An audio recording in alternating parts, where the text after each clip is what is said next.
हरि ओम तत्सत हरि ओम तत्सत। अयोध्या स्थित कालकुलालय में सभी सद्भावी सुजनों स्वजनों का स्वागत है।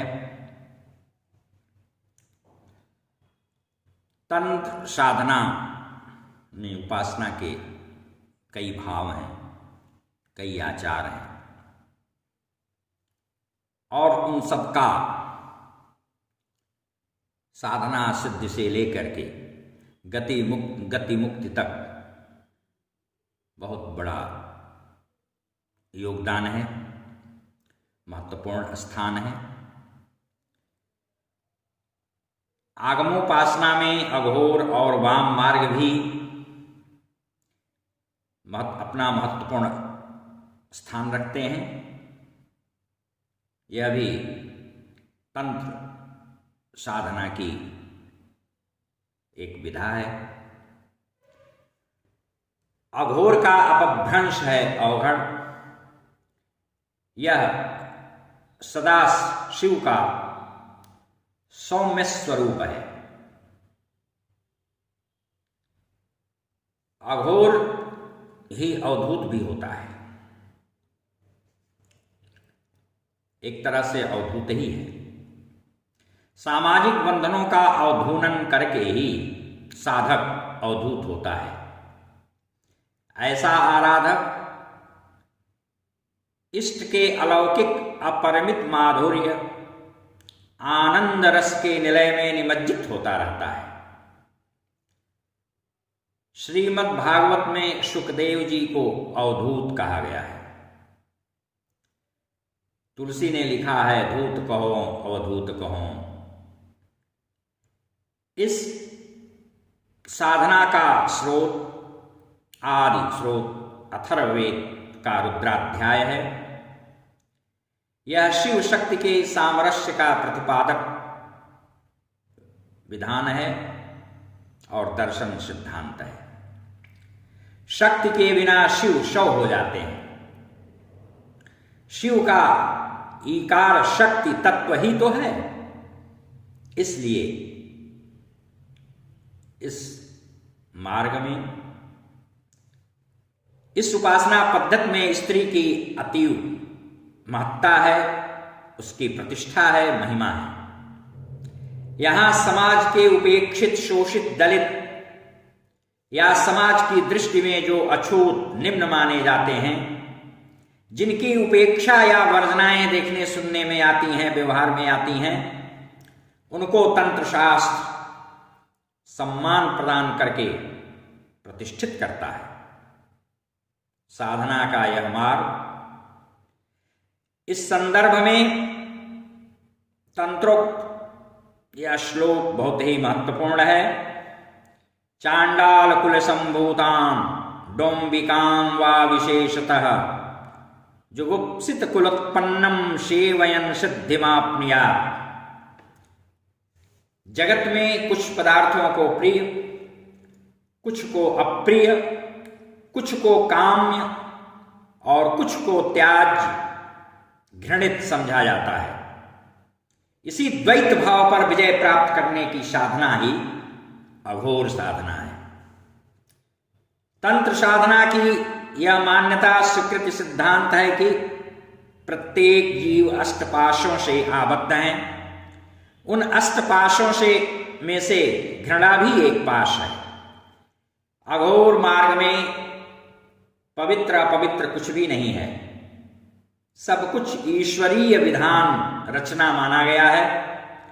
अद्वैत यानी किसी में, किसी से, किसी भी प्रकार का कहीं कोई भेद, भिन्नता, विभेद नहीं है। इसलिए इस उपासना पद्धति में अभेद दृष्टि है। सबका सर्जक एक, सर्वस्व वही सनातन है। फिर अनेकता में भी अभेद।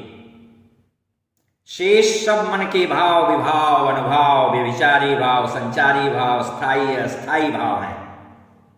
ये उत्थित निपतित होते रहते हैं। इन्हीं को, कुभावों को, भिन्नता को, भेद को मिटाने का नाम यह अघोर मार्ग है। न कुछ काम्य और न ही अकाम्य, न प्रेय न हे, सब दैवीय विधेय अवधेय।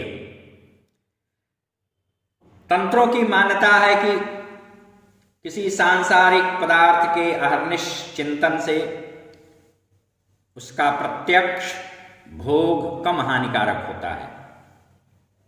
यहीं यह भी मान्यता है कि सब साधकों को जितेंद्रिय एवं ऊर्ध्वरेतस होना चाहिए।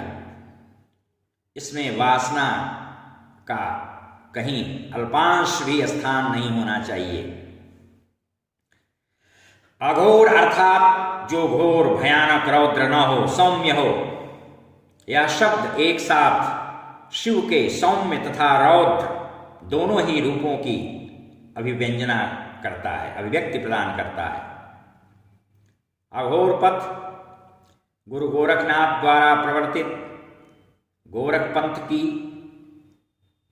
शाखा के रूप में भी मान्य है। इसके प्रथम प्रवर्तक मोतीनाथ जी थे। इसकी भी 3 उपशाखाएं हैं, अवघड़, सर्वगी और घुरे। दत्तात्रेय पंथ में भी अघोर पथ की प्रधानता, एक रूपता देखने को मिल जाती है।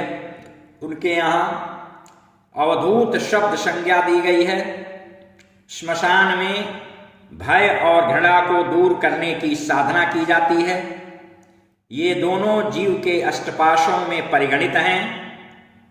मशान से अधिक ये दोनों अन्यत्र कहीं नहीं मिल सकते हैं। इसलिए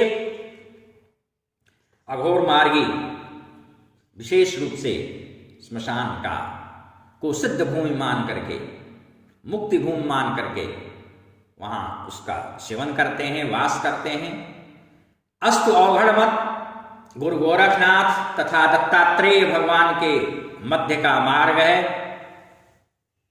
हमारे यहां 5 शिव कहे गए हैं, उनमें एक अघोर शिव भी हैं। लिंग पुराण का अध्ययन अनुशीलन करें। शास्त्रों में कथित है, कहा गया है, नहीं अघोरान्ना परो मंत्र, नहीं अघोरान्ना अपरो मंत्र। सरभंग मत अवधूत तथा अवघड़ परंपरा का ही अपर रूप है।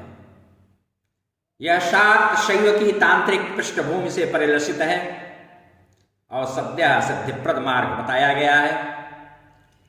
इस पथ के प्रवर्तक किनाराम के गुरु कालूराम सिद्ध दत्तात्रेय भगवान का पीठ गिरनार के कापालिक थे। अवघड़ का ही दूसरा नाम प्राणवायु भी है। आत्माराम एवं अनंत इनके अन्य पर्याय हैं। ये अंतर्मुखी होते हैं। प्रसिद्ध तंत्र ग्रंथ शारदा तिलक में अघोर के 2 रूपों का वर्णन किया गया है। अघोर शब्द अनेकार्थी है, शिव का वाचक है, जो किसी से भी घृणा न करे, अभेद दृष्टि वाला हो, जो सर्व कल्याण की भावना से संपृक्त हो, तत्प्रोत हो, सौम्य हो, वही अघोर है। यह शैव शाक्त की तंत्रोपासना के सन्निकट है। ये काल भैरव काली की विशेष रूप से आराधना करते हैं, श्मशान काली की आराधना करते हैं। देवी की उपासना से तांत्रिक साधक को सिद्धि लाभ होता है। इंद्र और अग्निदेव की उपासना से सभी फलों की प्राप्ति हो जाती है। इस प्रकार तंत्र भुक्ति मुक्ति दोनों को एक साथ प्रदान करता है। यह साधना श्मशान पीठ और शव पीठ पर की जाती है।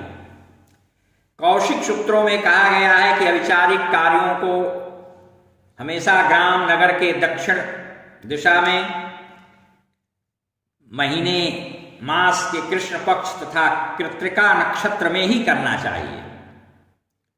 श्मशान साधना में निर्भयता का चरम है और उसी विधा की इस अवस्था का नाम अघोरावस्था है।